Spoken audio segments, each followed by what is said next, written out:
بسم اللہ الرحمن الرحیم، کیسے ہیں آپ؟ اللہ کرے جہاں رہیں خوش و خرم رہیں اور شاد و آباد رہیں۔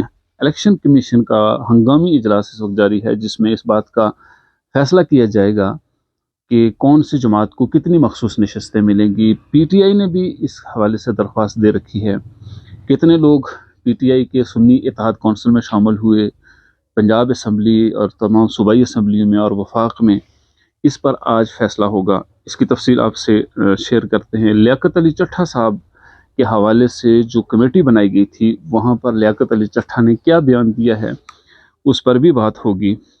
اور اس کے ساتھ ساتھ بلوچستان کی جو اسمبلی ہے، وہاں حکومت سازی کے لیے کون سا فارمولہ طے کیا گیا، کس جماعت کو کون سی نشست ملے گی اور کون سی ذمہ داری ملے گی، اس پر بھی ہم بات کریں گے۔ لیکن اس سے پہلے یہ کہ چیف جسٹس کے خلاف، جسٹس قاضی فائز عیسیٰ صاحب کے خلاف جو انہوں نے فیصلہ دیا ایک قادیانی کے کیس کے اوپر، اس پر شدید رد عمل دیکھنے میں آیا مختلف مذہبی جماعتوں کی طرف سے۔ بالخصوص مولانا فضل الرحمان صاحب نے اس پر شدید تحفظات کا اظہار کیا، اور وہیں پر کچھ لوگوں نے اس سے سوشل میڈیا میں ایک بھرپور کمپین لانچ کی، جہاں ان کی ہتک امیز، توہین آمیز رویہ اختیار کیا گیا اور مذہب کارڈ کو استعمال کرتے ہوئے بالخصوص ان کو ٹارچر کرنے کی کوشش کی گئی۔ اور اس ساری کمپین میں اگر دیکھا جائے تو پی ٹی آئی سر فہرست تھی۔ وہیں پر وہ لوگ بھی تھے جو کچھ عرصہ پہلے اپنی ہی گفتگو کی وجہ سے اور اپنی غلط جملوں کی وجہ سے گرفتار بھی رہے، جن میں عمران ریاض خان شامل ہیں۔ فلک جاوید جو صنم جاوید کی بہن ہے، وہ بھی اس کمپین کا حصہ ہیں، بلکہ منصور علی خان صاحب نے جس طرح ان کا آپریٹ کیا، ان کو آپریشن کیا، اس کے مطابق ابتدائی طور پر انہی لوگوں نے اس کمپین کو آگے بڑھانے کی کوشش کی ہے۔ اس حوالے سے گھیرا تنگ کر دیا گیا ہے ان لوگوں کے خلاف، اور شدید اس کے اوپر ریاست ایکشن کے اندر ہے۔ وہیں پر پنڈی کے پنڈوڑا چوک سے، ایک جو جگہ کا نام ہے، وہاں سے عبدالواسع نامی ایک شخص کو گرفتار کر لیا گیا ہے۔ عمران وسیم صاحب ہیں، ایک ولاگ کرتے ہیں اپنے یوٹیوب میں، ان کی خبر کے مطابق عبدالواسع کو گرفتار کر لیا گیا ہے۔ یہ اب کہنا قبل از وقت ہے کہ کیا عمران ریاض کو گرفتار کیا جائے گا یا نہیں کیا جائے گا، کیا فلک جاوید کو بھی گرفتار کیا جائے گا یا نہیں۔ بہرحال ان لوگوں کے خلاف سخت کمپین یا سخت کارروائی شروع کر دی گئی ہے۔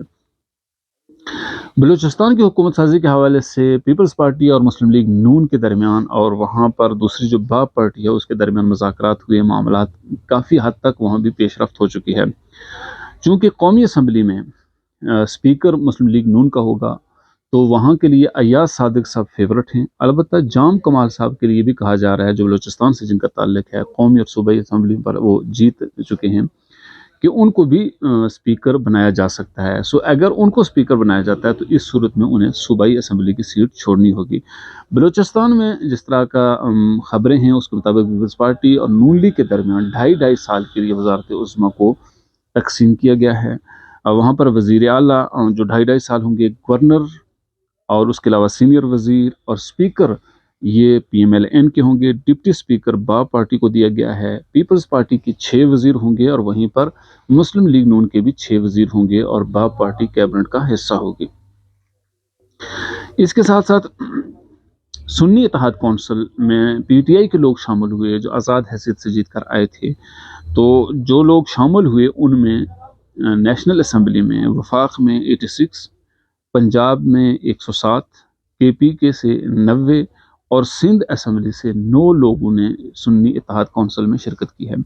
اب پی ٹی آئی نے بھی، یعنی گویا سنی اتحاد کونسل نے مخصوص نشستوں کے حصول کے لیے بھی درخواست دے دی ہے۔ اس حوالے سے الیکشن کمیشن کا ایک اہم اجلاس ہو رہا ہے، جس میں یہ طے کیا جائے گا کہ کون سی جماعت کے حصے میں کتنی سیٹیں مخصوص آئیں گی۔